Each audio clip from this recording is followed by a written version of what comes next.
Hello, and welcome to the Legendarium Green Team, the weird little spin-off podcast where fans of the original show get together and talk about the books that we want to talk about. Today I'm Seeker, and today I have with me Little Red Book. Hello. And Tori from Cosmere Cast. Hi, Internet. And we are now continuing our exploration of Terry Pratchett's work. We finished the Gnome Trilogy, and now we've moved on to The Color of Magic. So, it's the first book of Discworld. The first book. It is the first book of Discworld. And I presume we're going to be covering these in publication order. Yeah. I don't know that we have a plan, but we'll find out. I don't know why we would have started with the first one if we weren't going to do that. That was my thought, yes. I was told I got to pick, and I wanted to start with a luggage. Ah! A fan of the luggage. Yeah. Yes, made from sapient pearwood. Indeed. One thing I love about Pratchett is his bizarre names that actually don't sound weird when you say them. It's like you break down sapient pearwood and it's like, what does that even mean? But when you say it, it's like, yeah, it makes perfect sense. Especially when you meet the luggage. Yes, exactly. The best bodyguard any suitcase ever was. Yes. Yep. So who wants to go first? Well, since I'm kind of the newbie, I think I'll start. Just so everybody knows, I have dipped gently into Discworld. But my wonderful co-hosts, who are much more versed in Terry Pratchett, were like, let's do the gnomes. And then I was like, well, I want to talk about the luggage. So I have read this book, and I've read the next one. I've read the Tiffany Aching books. And I've read Mort and something else with death in it, Hogfather, and a couple others. But I wanted to read Terry Pratchett, and they want to read Terry Pratchett because they love him. And so that's why we're here, starting with The Color of Magic. And as I said, I want to read one with the luggage because the luggage is my favorite character ever in fiction. Well, that's probably an exaggeration. But so as far as my second reading of this book goes, it wasn't how I remembered it. At all. And I don't mean that necessarily in a bad way, but I was like, why are we repeating everything about the spell? Because one of the characters, Rincewind, has a spell in his head, and like every few, they don't really have chapters in Terry Pratchett books, generally speaking. They would repeat a bunch of stuff about this spell, and I'm like, what is happening? Right? And so then I looked it up. And it turns out that The Color of Magic is actually just the first portion of the book, and it was published independently. And then he kind of wrote several other short stories. There's 4 short stories in this book to have Rincewind and Two Flowers. It reminds me of when we reviewed the first of the Anne McCaffrey Dragon books, right? And how it was originally 2 or 3 separate stories published separately. Yes, and so it doesn't feel like a novel. It feels like a collection of short stories that definitely have a chronological order to them. And I wonder if that's why, because you always get different advice about where to begin in Discworld. There are charts and graphs about this online. But this is the first published book, and this is where I started, and we're going to read them that way, I think. Works for me. That I first read Terry Pratchett Discworld in publication order, and I enjoyed it. Yeah, I also did that. I discovered Pratchett in the mid-90s. One of my friends, her parents are from England, so when I was at her house one day and talking about books, they were like, "Oh, well, have you read this guy?" And I was like, "No, I've never even heard of this guy."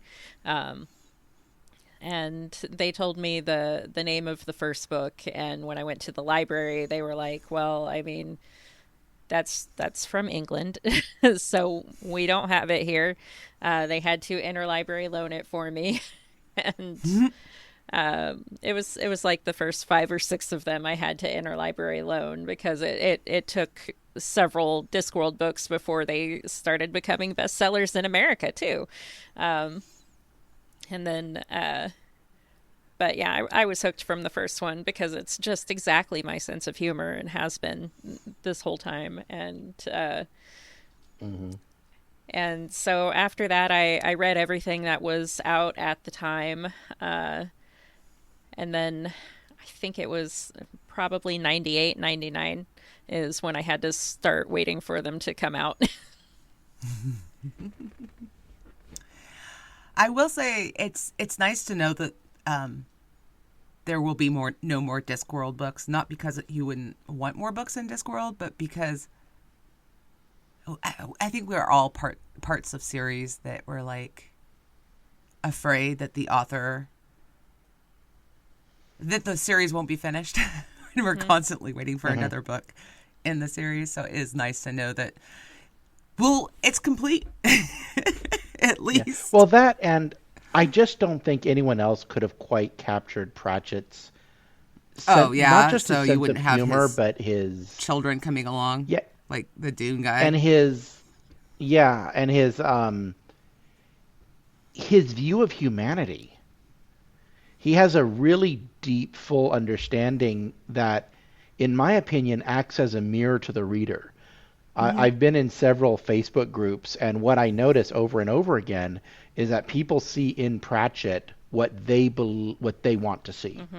They see a mirror of their own moral worldview through his eyes. And there aren't many authors that can do that, and I think it's just one of the great geniuses of Pratchett that his work can be appreciated that way.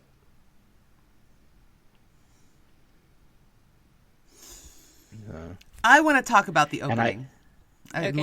I love the opening.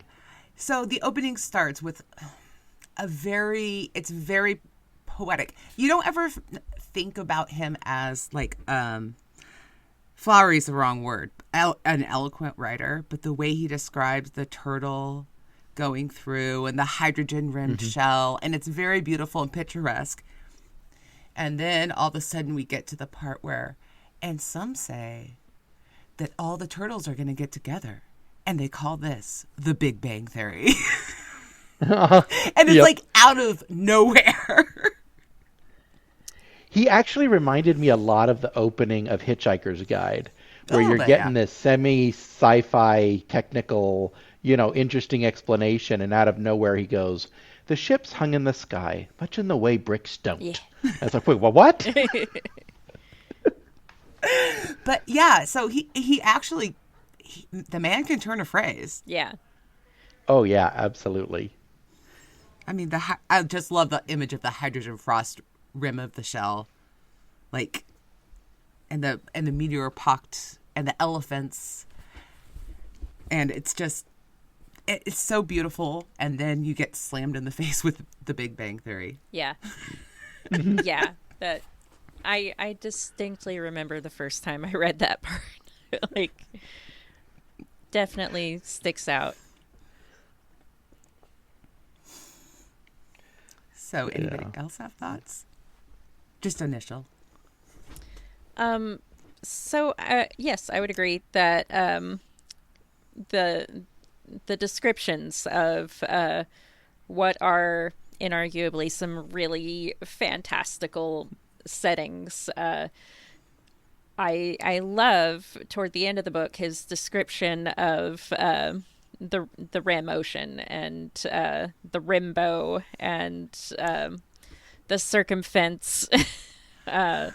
Just that whole where it's describing the city of Kroll being built of old ships that had crashed against the Circumfence,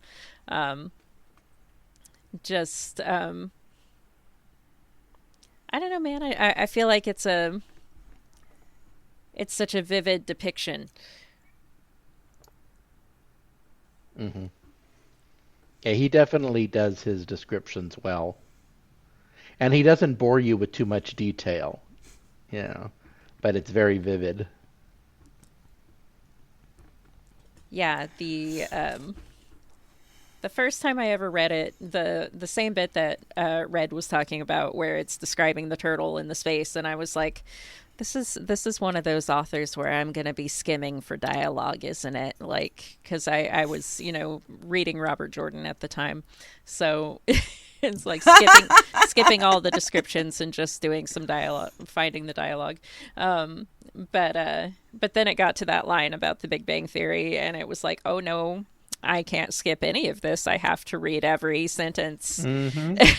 because I Well, don't want to miss I mean, any you of that. eventually, in the later books, it becomes not just jokes, but he's playing puns with other dialects and languages. And it's like, oh my God, you got to read the book with an encyclopedia and an international translator. Hmm. I'm sure there's entire Reddit and Wikipedia pages dedicated to explaining his more subtle jokes. Yeah, you definitely feel like you don't get all the jokes. Oh, absolutely not. Absolutely not. That's one of the fun parts of being in a Pratchett Facebook group is people posting, "Hey, I've read this book 5 times and I just caught this joke." Yeah. One of the Facebook groups I follow calls it a damn it Terry moment. Mm. Because you'll be reading and you go, oh, Terry. So, shall we read our special Let me our introduce special recap? this. I want to introduce Okay. the summary. I'm not going to read it. When I read out loud, I sound like I'm having a stroke. I've been playing with AI, which my brother-in-law has been encouraging me to do. And I asked, because, as I said, I picked this book because I love the luggage.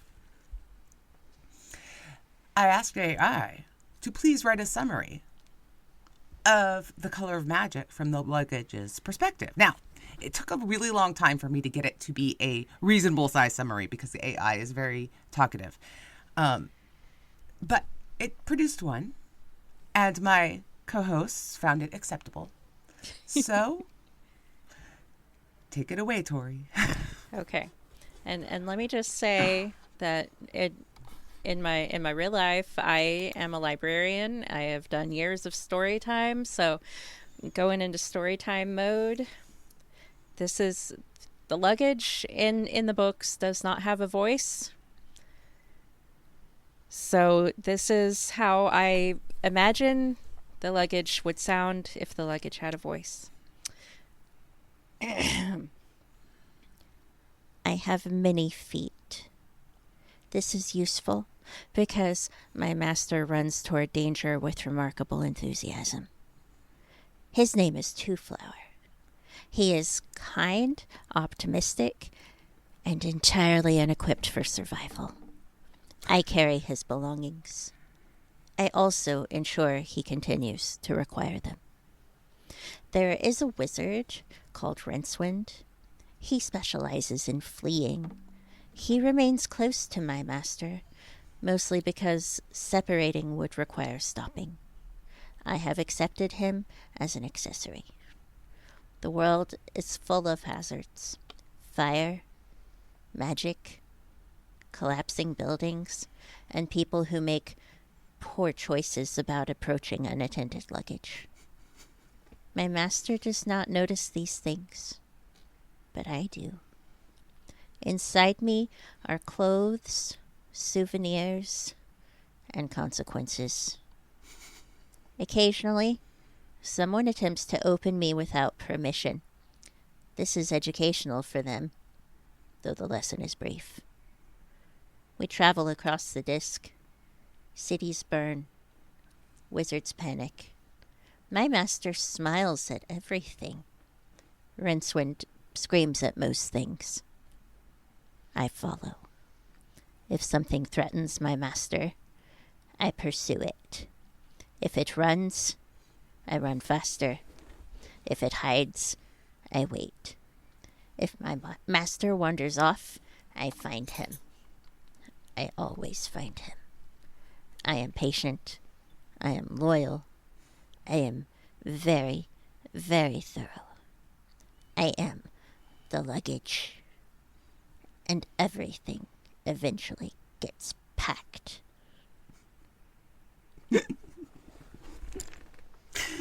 I wish I had written that. I'm not going to lie. So, I was thinking as we started this book, this is the first time that I thought about it this way. It's interesting because the book kind of is about Two Flowers, but it's really more about how everybody sees Two Flowers. Is it Two Flowers or Two Flower? Whatever. Two flowers, singular. Yeah. And it reminded me of, now, I always remember it as Mark Twain saying that Providence protects children, fools, and Americans. But actually the Americans one isn't part of it. It's just children and fools. But it has this kind of comment on people from the West going to more underprivileged countries, because Two Flowers doesn't realize he's very, very wealthy. Mm-hmm. And I don't think that, because Belize isn't like super destitute, but that's the closest to a similar situation. And you just don't realize, like, I was a poor college kid when I went, and I just had a lot of money, even though I don't think I didn't in America. Mm-hmm. And Two Flowers is walking around, he's handing out gold pieces, and to him it's a lot of money, Yeah. but it's not to... Well, it's not even that he's super wealthy, because in his own world, gold's not worth that much. Mm-hmm. So what he's dealing with is a misunderstanding of currency exchange rates. Right. It's like But when Americans earn American wages and we go to, another country, the $1 just buys a whole ton of stuff. But in our own country, it doesn't buy that. So it's. But even it's kind of implied that that he's just ordinary in this, like, ordinary people doing that kind of travel for fun. It just is also something that, in that sense, I mean, that he can afford to do that kind of travel. Whereas, you have the beggars in Ankh-Morpork who are like... That is true. That is true. I don't think of Ankh-Morkians as having disposable income to travel the world with. Yes. And also just the romanticization of life. I can't, that's a word I can't say, I'm sorry. It's like, it's quaint, it's what's the other word? It's ethnic. There's a couple other words. It's picturesque, and like, they're like, this is just our life, man. Can I see a tavern brawl? I want to see a tavern brawl. I want to try authentic ethnic food. Rinsman, did you set this up? Oh, the tavern fight? Yes. Yeah. In all actuality, Two Flower kind of reminds me, like, if someone took an upper middle class gentleman from the height of the I think they called it the English peace, back when England had its global empire, and who'd never left England but wanted to explore, say, India or something, and then meshed his personality with a 1970s peace activist. And, like, here, go explore India. Everybody's lovely. Nobody ever intends harm. Yeah. We can all talk about it, If we just explain. Uh-huh. Yes. Explain to the I think Eater that- of Souls. Right. He's very open-hearted. He doesn't realize who he is in the world, and he doesn't realize, because he's in this very specific world, and he doesn't realize other people think differently than you and react to things differently than you.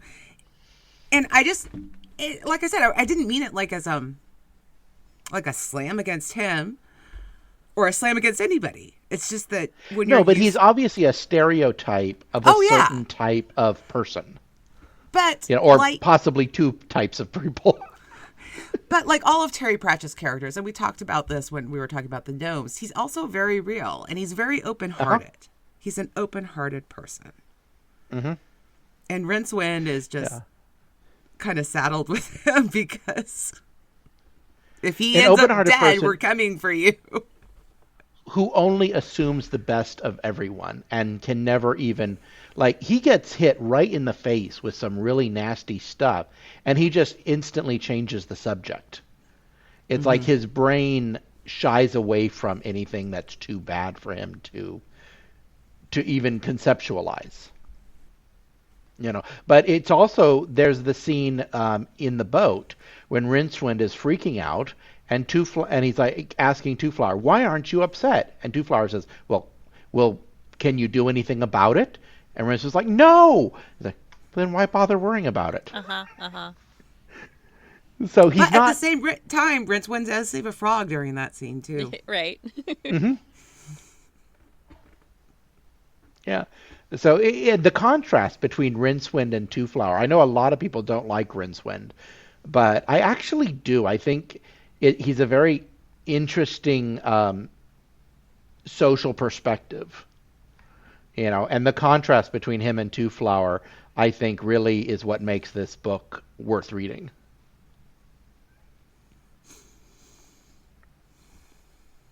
Well, Rincewind, I honestly kind of feel sorry for him. He has his dreams crushed in a horrible way. Mm-hmm. Well, actually, since we're going to get into, we're already past spoilers, let's actually just get into the first section, the Ankh-Morpork section.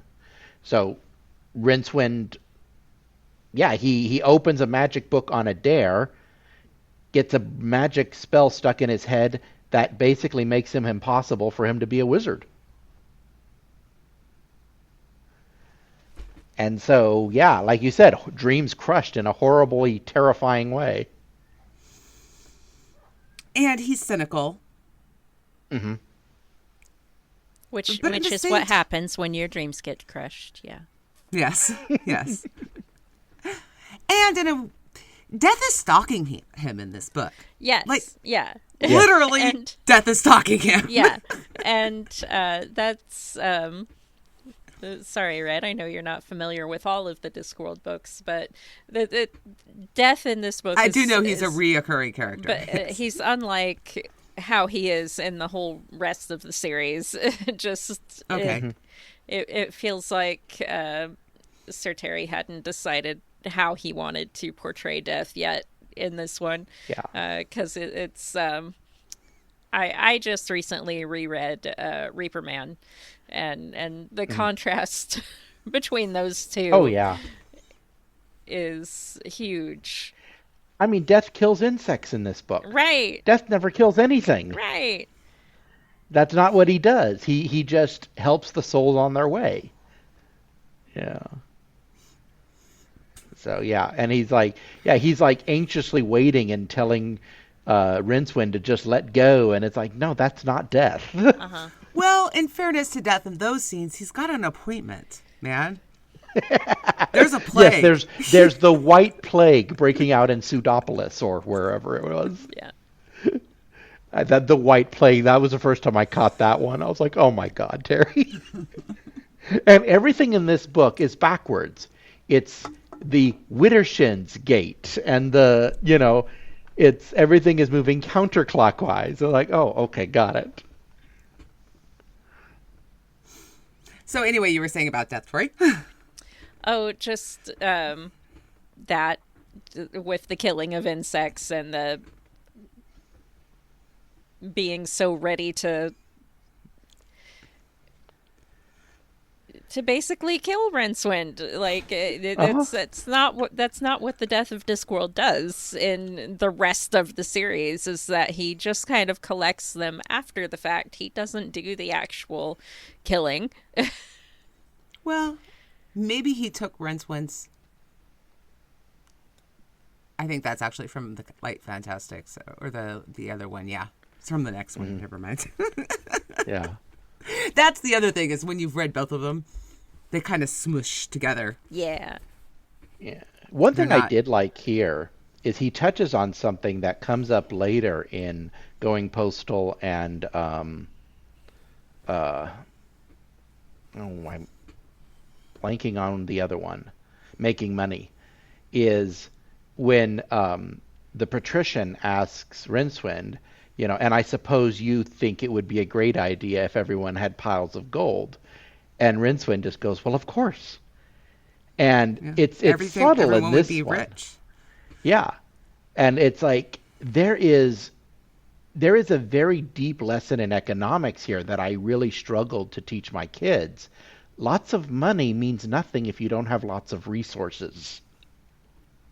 All you Well, get is massive inflation. I was going to say, if everyone has a big... It reminded me of... We were supposed to make our own country in high school. This was like a high school social studies project. It's one of those stupid things that your teachers make you do. I looking back on it, I'm like, look, what's the veil where you make the world...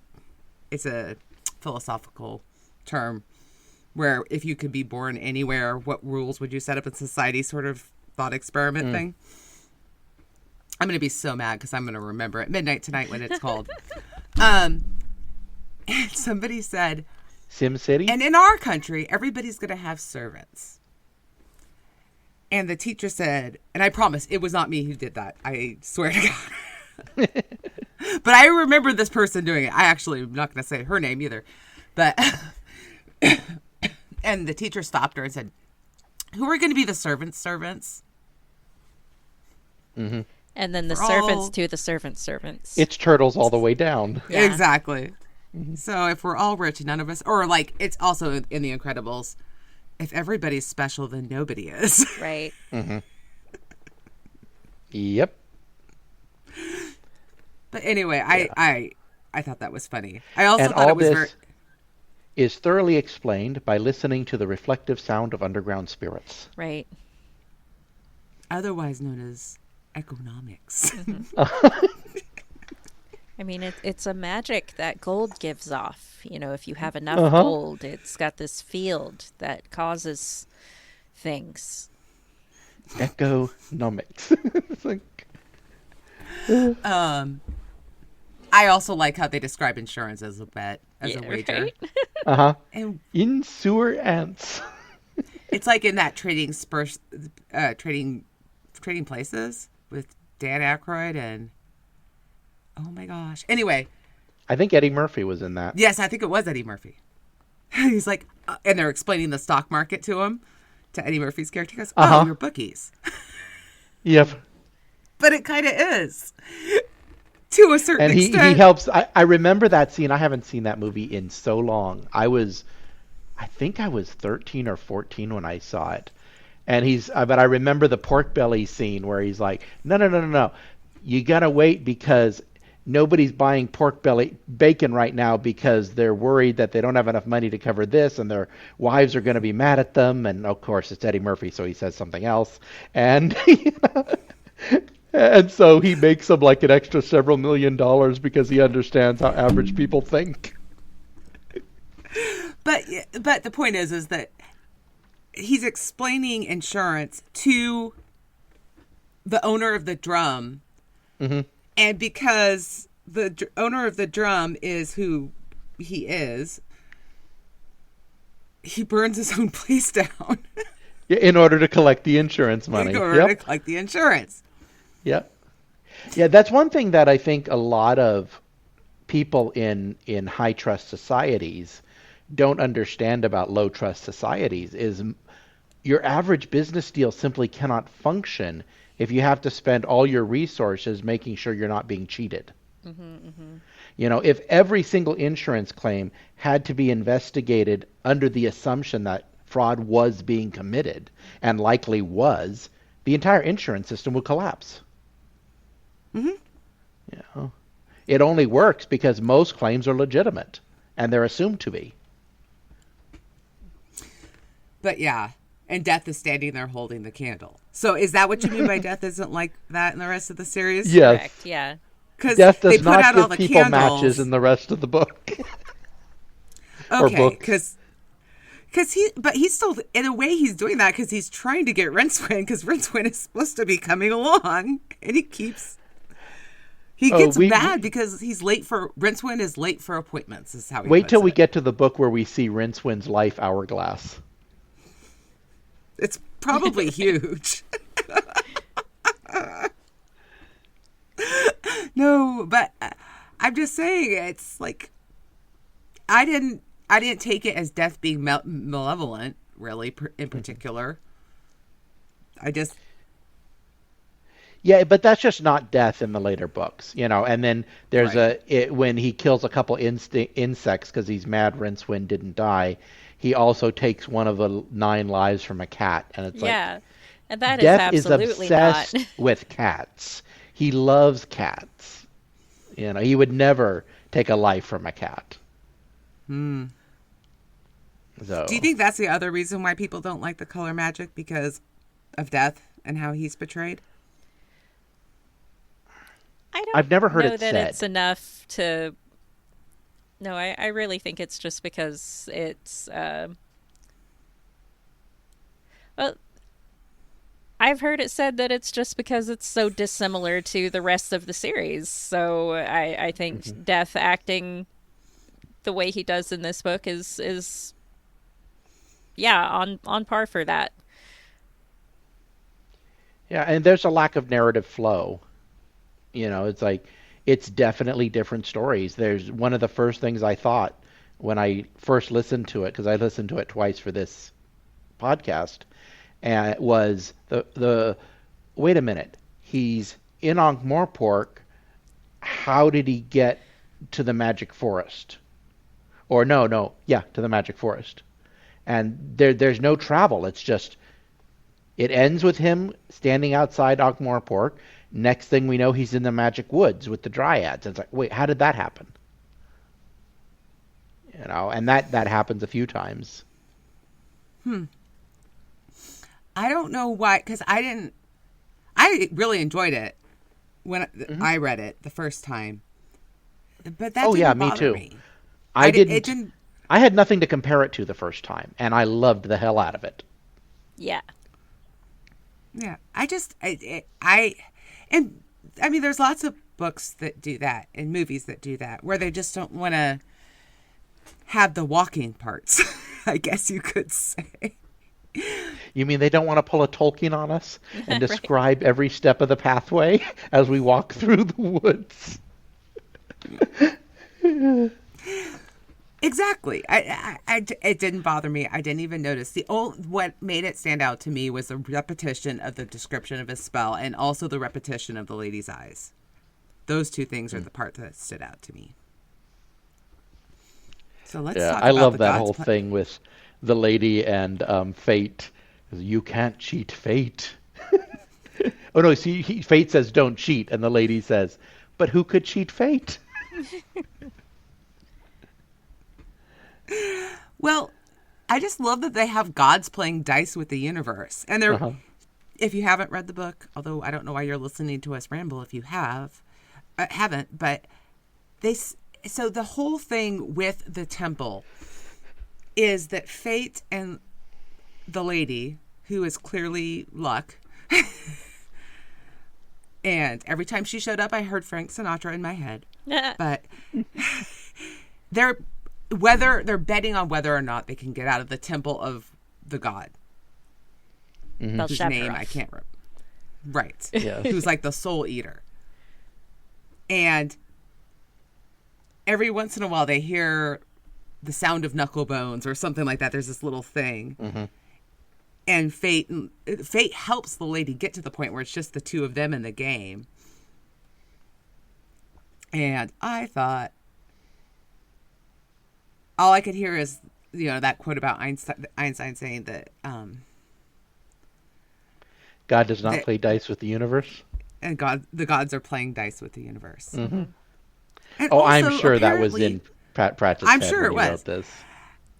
Also, it said that the grimoires, the spell books, that they leak spells once their owner dies, and we have the grimoire that Rincewind was reading from, and it's leaking spells. Which does that mean that the creator of Discworld is dead? Interesting. I wasn't expecting silence. That subject never comes up again, so it's I'm hard to just say. saying. I'm just saying. I mean, personally, I think Because flying it's very turtles. clear that I'm sorry. Flying turtles come from the Big Bang. I don't know where the. Well, it's clear that the gods are not the creators of this universe. They're just No. players. Yes. And I guess that technically the creator of Discworld is dead. And I love how these gods deal with atheists. Yeah. Yeah. Right. Throwing rocks. I'm just saying. But so while God's the gods, spellbook is leaking. while the gods are playing dice with the universe, did anyone else think about Clash of the Titans? Oh, yeah. when they're having their council. Yeah. Yeah. Like, well, I thought of no, Jason but and I the get a it, Argonauts. game man. board with Uh-huh. the little figures. Yeah. The old Jason and the Argonauts did the same thing. That's what Yeah. came to my mind. With the claymation. Guys, Uh-huh. guys. There is something to be said about 1970s sword and sorcery Oh, absolutely. claymation nonsense that went on. Yeah. Yes. Yeah. Well, I was talking about this with my wife, and I'm like, they had no special effects, so they had to rely on good storytelling. There was still a lot of bad. Anyway, we're off topic. I just want to say I love the gods. I love the introduction of the gods. And see, this is why I think that I didn't even notice how it was set up, how the book was set up. Because if you read the first part, the part of it's clearly bookended by the weasel and the barbarian standing on the hill. That's what it's bookended by. So that is definitely discreet. The other ones, I mean, you have recurring characters. You have Hurl the barbarian. He's a recurring character. Yes. And of course, you have the luggage, who follows them everywhere, including into another dimension, which we haven't even talked about. Them ending up in another dimension. Well, we have to get to the imaginary dragons first. That's true, but I'm just saying there's another dimension. I mean, we have not been organized about this, and we still really haven't talked about the luggage. I mean, Who is my favorite character? the It's other the luggage dimension. talk. The other dimension actually becomes a whole thing because there's a series of books called The Science of Discworld, where we learn about Round World. Okay. And so, yeah, that's a whole thing in itself that we'll eventually get to. But yes, Well, I Rincewind have does seen transfer to Round World and back again. And he's on a plane, and he thinks Yes. he's inside a dragon, which I thought was hilarious because we've already been on a plane with Pratchett before. Ah, yes, the gnomes. And he foils Oh the my hijacking God. of a plane. Which I just realized something. the hijackings hit very differently. So I have questions. I have questions for my Discworld people that have read all the Discworld books. How many of these characters that were introduced are reoccurring? Oh, so many. I'm assuming the patrician must be because he's at least Yes, he's in charge of ink. Yes. the patrician is. Asterix, because the patrician that is introduced in this book is not the patrician we have later. Okay. Yeah, this patrician is described as a fat man, and veterinary is not that. Yes, that's true. But we do have a patrician Yeah. later. I'm assuming that the luggage is reoccurring. At least it's in the next book. But do I get to see more luggage later? Yeah, Which we have to talk about Yes. the luggage a little bit more. But Yes, we do get more luggage. I don't remember if Two Flower shows up or if he's just mentioned, but he is He does. mentioned later. Yeah. Okay, he does show up. He shows up in the book Interesting Times. Yes. Um, Yeah.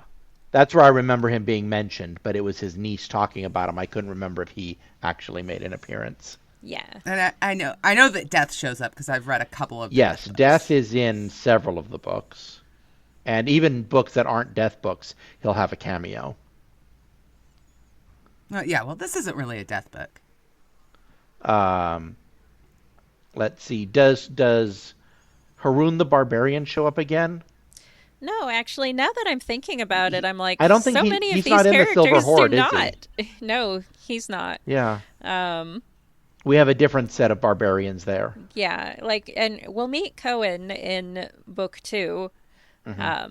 But yeah, Bravd and the Weasel don't show up again. Nothing about the Wormberg ever comes up again, ever.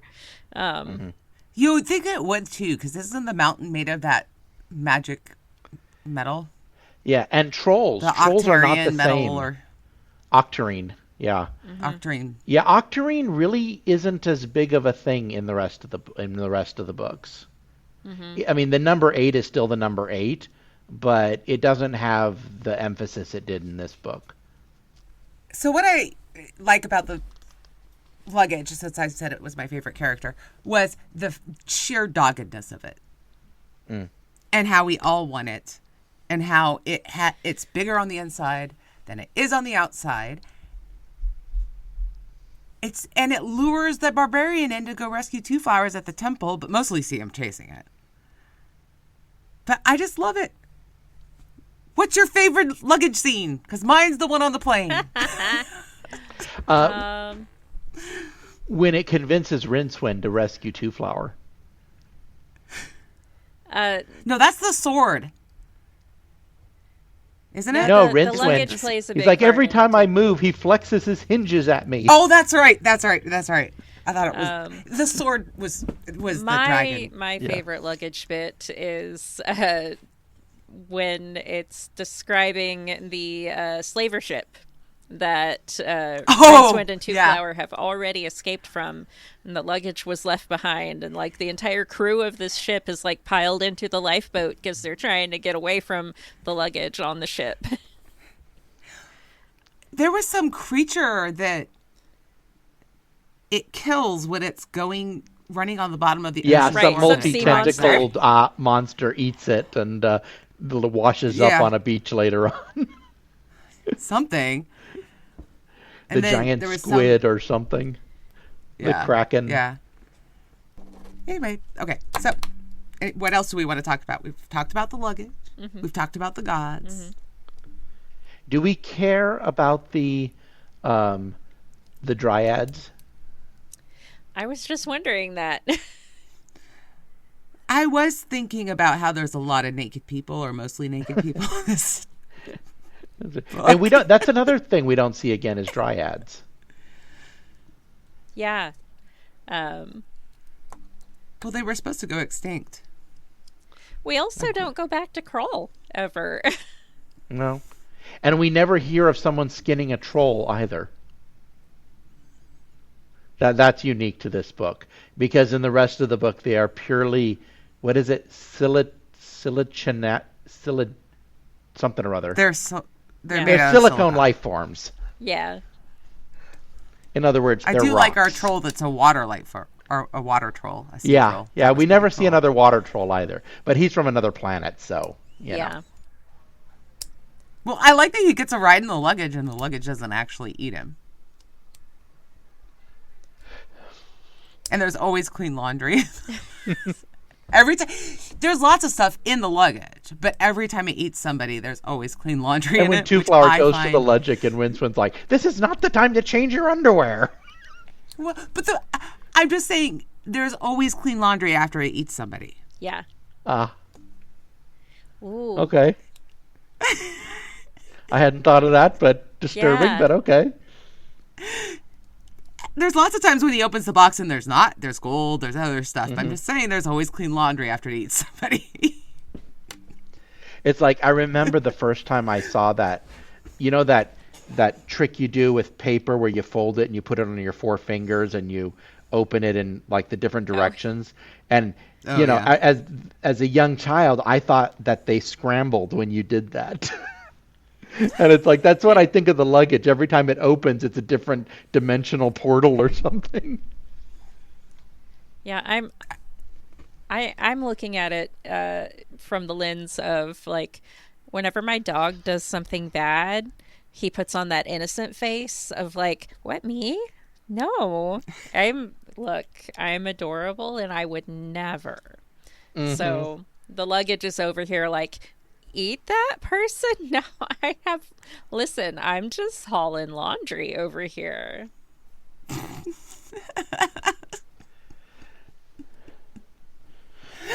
That's pretty good. I think of the luggage as a particularly menacing dog Yeah. that really loves its human. And he tramples monsters in the bottom of the ocean. He crosses dimensions and temples or ancient kings built all their funeral treasure goods were put in sapient pair luggage because they were taking it to death, and I just loved it. And he was like, well, at least you'll have clean socks when you get there, because they're talking about dying.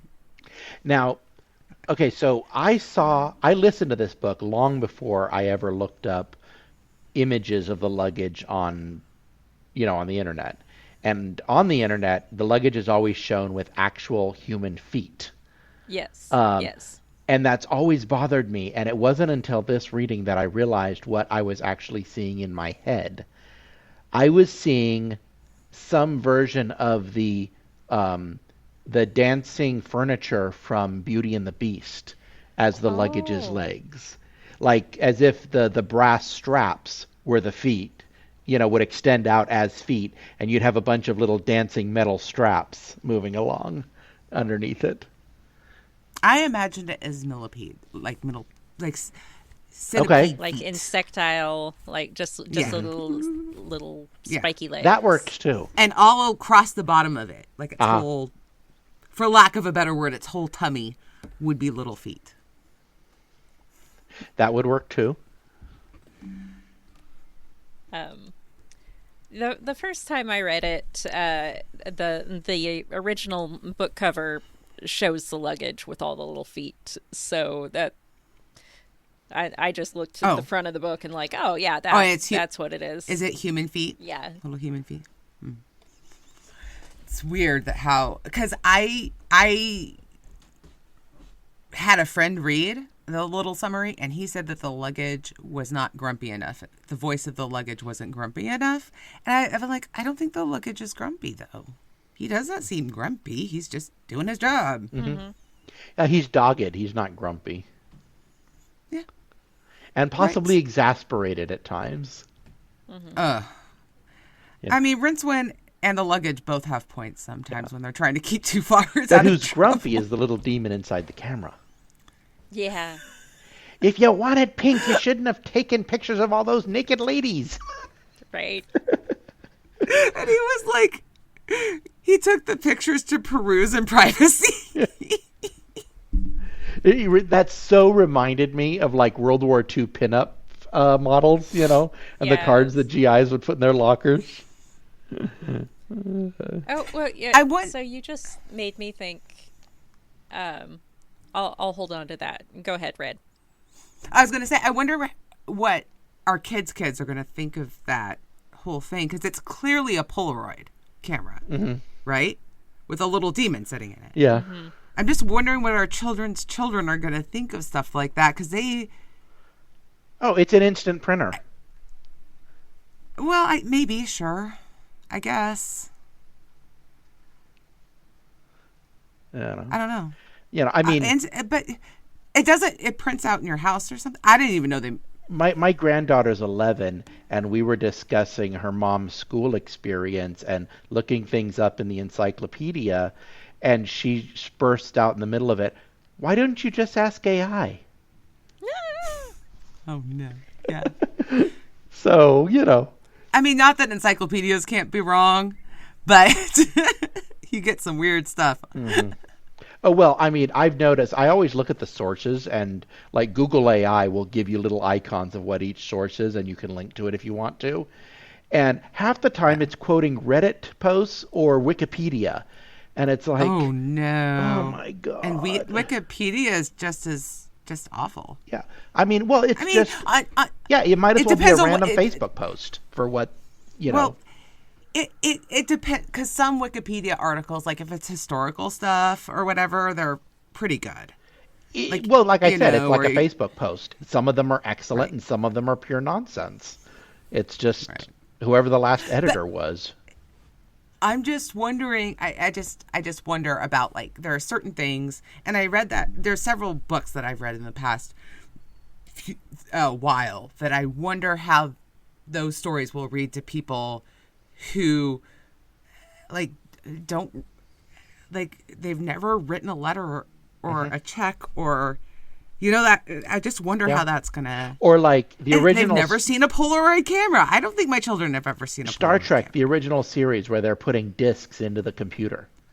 Oh, I didn't even think about that. Yeah, it's true, isn't it? Well, yeah. So, but sorry. Go ahead. I had some elderly customers come into the library recently, and they were frequent audiobook on CD users. They just bought a new vehicle that does not have a CD player in it. And so my colleagues and I were like, no, we've got this. We've got you covered. We had to teach them how to use Libby. How to use Libby and how to put it on their phones, and then how to connect the phone to the car stereo. So like we were I still can't figure that out. We were out in the library parking lot with their phones in their car, like pairing the Bluetooth to the phone. Yeah. Full service library we were that day. Yeah. So, but no, I was gonna say there's this whole thing in this book of Rincewind being like, magic, right? There's got to be a better way. And he's thinking of science. And like, he looks at the picture box and he's like, so we're capturing light somehow, right? Which is how a photograph works in our world. But he's like, yeah, right? And then it just turns out to be a demon in a box that paints really fast.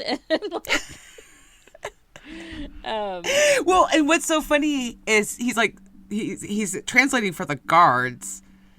Yes. Like, and this is before he knows there actually is a demon inside the box that paints pictures, he says. Yeah, so just to keep it simple, he's like, he's got a demon in a box that paints fast. So, like, but Rincewind's insistence that, no, there's got to be, there must be a, for lack of a better word, a scientific explanation for...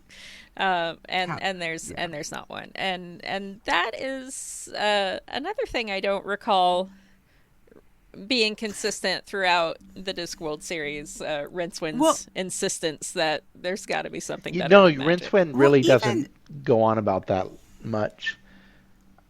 Well, even the magic though isn't how we think of as magic. I know that sounds like a really dumb sentence to say, but they have the law of reasonableness or something. There's something that keeps the magic under control. Like, it's really easy conservation to make an of energy, of but a light. Discworld version. Yeah, it's exactly that. And that's actually why they change when they go to the plane. Why they change into people who have been in the plane before already, right? Sort of thing. Because it's a They can't just appear in the plane. They have a to plane have that is been in the middle of a plane hijacking. Yes. But yeah, so there is it's not like people are going around throwing around magic. I mean, also though, maybe the wizards do. Just- Maybe the real wizards do. just the but I'm just hijacking of the plane, that is so early 1980s. Yeah. Or I was gonna late 1970s. That's what I was actually. How's that gonna hit? Because like back in the day, back when these, how does that hit? Okay, that was not a pun that I intended. That's when people think of the hijackings. Now we think of 9/11. We think of something very specific. Like back in the 70s and early 80s, like people were hijacking planes all over the place and flying them to Cuba. Yeah, like it happened. They were I still just remember. Like, I want to ride. I still remember it. Pan Am Flight 103 over Lockerbie, Scotland. I mean, that wasn't a hijacking, but yeah. But the point is that hijackings were common, like way Very. more common than people. There's a lot of movies from that era that are also about hijackings, and now like. Anyway, so the point is I wonder how things like that'll hit. yeah, post But I was 9/11, we saying- really haven't had many. I don't think we've had any that I can think of. We've had that plane disappear. Yeah, I don't know for plane that one way or the other, disappeared. but I haven't heard of any. I can say that much. Yeah. But yeah, I was saying something before we started talking about hijacking planes. Conservation of energy and Yes, lifting so there's a conversation. lifting something would have your brains dribble out of your ear because of leverage. Right, exactly. So I just thought that there was a cool way that he was trying to keep the magic under control. Even though you do have essentially magic luggage wandering around. Well, you don't really have much magic throughout the books. I mean, magic shows up and it does weird things, but there's no real... most of the time the magic is pretty useless, and that's a consistent thing throughout all the books. It does weird stuff that you don't expect, but no one ever uses it to really accomplish much of anything. Except Is that true, cause Tori? problems. Yep, pretty much. But later on we're introduced to headology. Headology? Yes. Okay. So is that psychology? Yes. No, it's headology. Yes.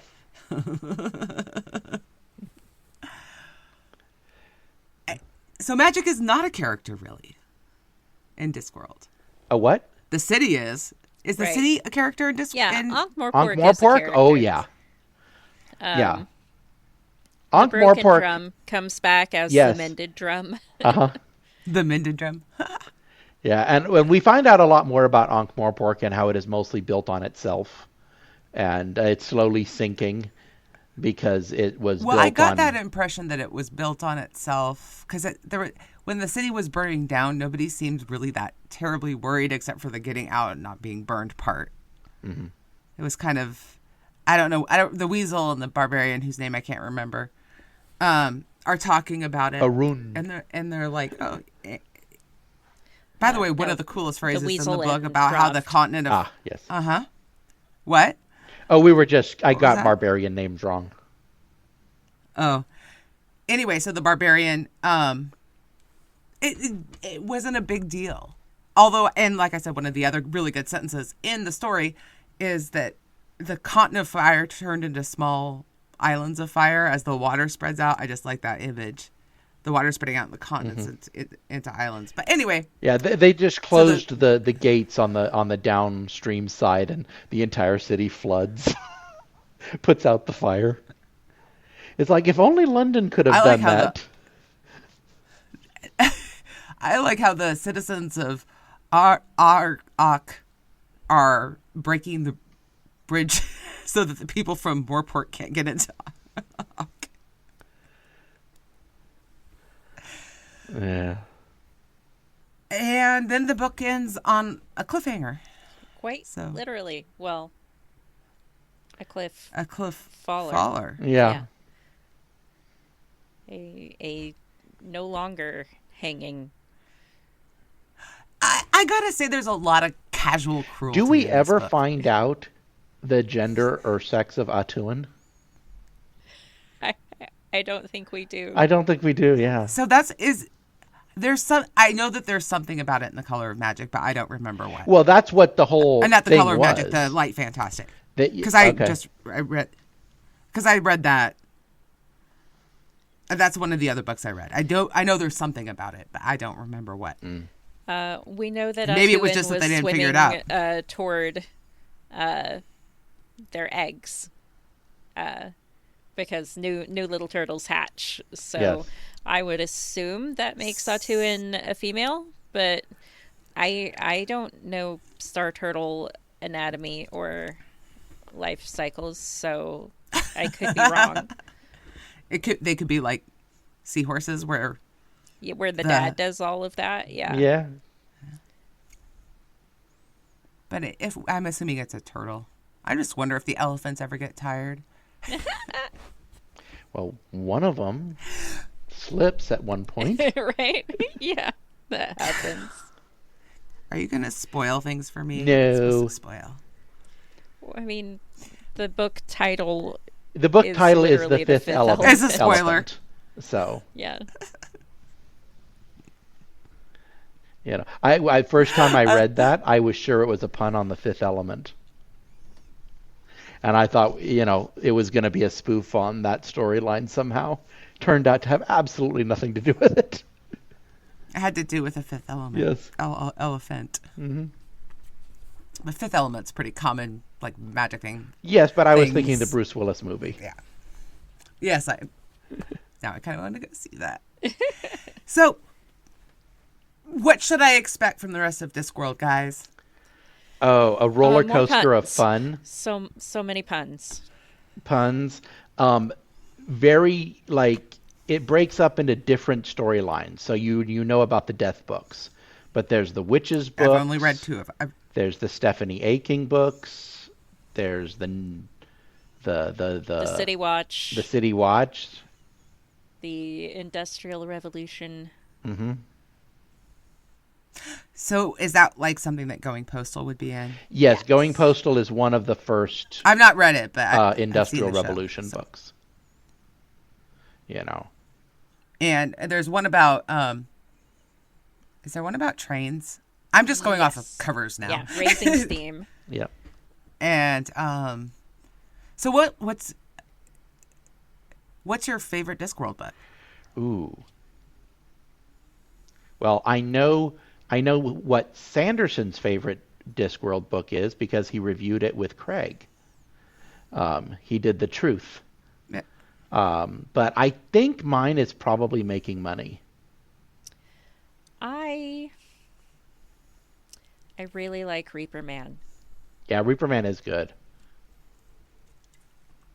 Ooh, you know what? I think it's a toss-up between Making Money and Soul Music. I just love all the band name puns in Soul Music. It's just cracks me up every time. Those are pretty good. Yeah. So, do you think somebody in the band Imagine Dragons is a Terry Pratchett fan, guys? I wouldn't be surprised.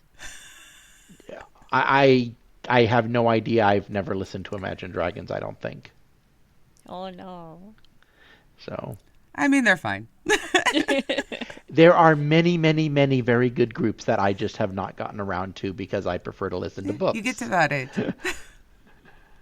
Not that I know anything about getting to that age, but, you get to that age. I got to put in a little plug for the audiobooks in here, since we're talking about the audiobooks. If you get the audiobooks, you do want to go with the Penguin ones that came out starting in the 2020s, because otherwise you're going to get abridged books. Mm. Yeah, well, I know, like, my audiobooks audio. are all Nigel Planer, but I know Audible just re-recorded them with someone else. I have not heard those yet. Yeah, this one was actually recorded by Colin Morgan, and I was really surprised at his the range of voices he could do, because I just know him from Merlin. How's his rendition of Death? Oh, for these new ones, they actually have Death is recorded by somebody else, and they just splice him in. Also, all the footnotes are Bill Nighy. Yes. There aren't a lot of footnotes in this one, but I love a book with footnotes, guys. I just got to say, I love a book with footnotes. Yeah, but read by Bill Nye, that would take me out of the book. Oh, no, It doesn't. he's great. Yeah? It doesn't at all. No. Okay. It's really, really good. I'm just the main point of what I was saying is that if you're not careful, you're going to get an abridged version when you get the audiobook. So you want, I can guarantee you that Yeah, the make ones sure you published, get the unabridged. You do not you want wanna to get the abridge Terry unabridged. Pratchett. He's short enough as is. Yes. I mean, this book is only 8 hours long on audio. You know. Yes. So. Or 4.5 if you listen at. Sorry, I cannot do like the one speed. Yeah. It was also only 4.5 for me. Yeah, I've never been. I am just starting to up my listening speed, and the fastest I've gone is 1.4. The slowest I will go is 1.7. Wow. I usually listen That at is- 1.7. I'll listen at 1.5 depending on the reader. There's a couple readers I do listen slower to. But I'm just All right. saying, I want to give all you people warning. Not only does this book end on a cliffhanger, make sure you get the unabridged. Yes. And who would we recommend this book for? A human being. Yeah. Of any age? I'd say starting I about. don't know. There's a lot of naked ladies in this one. But they're just naked. They don't do anything except be naked. I'm just saying. Yeah, and they're not actually called naked. They're like scantily clad or something. You're right. It's Well, all no, the in dryad was euphemism. described as literally naked. Oh, okay. And all the dryad men were also naked. So, Yeah. And that dragon lady gets naked. oh my Well, gosh. it just describes her harness and nothing else, you know. Oh, yeah, Yeah. it's still nude. Jumps on top of the dragon. She's naked. Yeah. Ouch. Yes, that's exactly what I thought. I was like, I am not getting on a dragon naked. What? I mean, she's the one creating the dragons, so maybe they're Cushioned Maybe she, or Yeah. something. yeah, imagined them with comfort in mind. Like, I'm just, yeah. I don't know. I'm guessing it's not a... Oh, what was the dragon in Harry Potter? A something Ridgeback? Yeah. Right. Yeah. Norwegian Ridgeback. A No, Norwegian that's Ridgeback. not Harry Potter. That is it. Isn't that How to Train Your Dragon? Oh, right. I don't know. I thought it was the Goblet of Fire. Maybe I know there's dragons Maybe in one it's of them. both. I'm just Yeah. Maybe I'm wrong. I don't know. You're probably right. I've only read Harry Potter once. Ah. I think I was the wrong age when it came out. Yeah. No, for some reason I fell in love with Harry Potter, but I cannot. Even my kids who enjoy the movies and will watch them multiple times never read the books. They're like, nah, I saw the movie. Oh no. I know. I don't get it. They'll read other books, but they won't read those. And one of them was like, no, it's like he refused to read it because everyone had read it. Oh, I was he's like, too oh, cool. Okay. You're too cool for that. No, I get it. I get it. So, it's a thing. He'll get over it. Thank you so much for joining us on our excursion through the color of magic. With us today is Tori from the Cosmere Cast. Tori?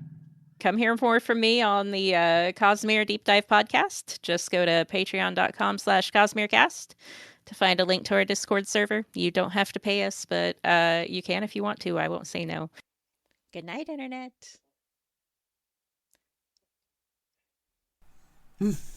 Bye. We will see you all next time, and bye. That concludes our episode. Please like and subscribe. Tell your friends. Leave us a comment on YouTube. Give us 5 stars and drop us a review on Spotify, iTunes, or any podcast app that allows reviews. You can find us on the Legendarium's Discord. The invite link is on thelegendarium.com and in the show notes. Green Team of the Legendarium can be found on YouTube, Spotify, iTunes, and wherever great podcasts are heard. Thanks to Professor Craig for loaning us a little corner of your media empire. Shout out to Horizon Brave for starting it all. Music is Galactic Damages by Jingle Books.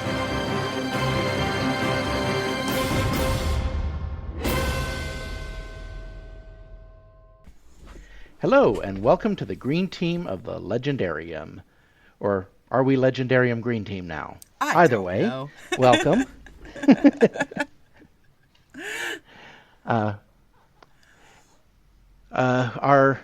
Now, I don't even know if we're still a weird little spin-off podcast. We're still little, and we're still weird, so I guess it counts. But welcome, and today we are covering The Color of Magic by Terry Pratchett. That's Sir Terry Pratchett to you. Yes, it is. In my opinion, one of the best social commentary, comedic fantasy authors I have ever read. Very much agree. Okay. I mean, yeah. Red, again, this is your first time reading... not for this particular book. It'll be my first for time this for book. a lot of the books, but not this one. Okay. All right. So I guess it doesn't matter which order we go in. I enjoyed this book, but reading it for the podcast, I think I finally understand why a lot of people say don't start with it. It lacks... Pratchett, in his later books, develops a strong narrative flow that is missing from this book. Now, that's what I think is the biggest drawback. But his sense of humor, his wit, Sam, his Seeker, his puns Seeker, are all there. could you start over and then you can introduce us? Oh yes, my bad. I will do some splicing, so I don't have to repeat all that.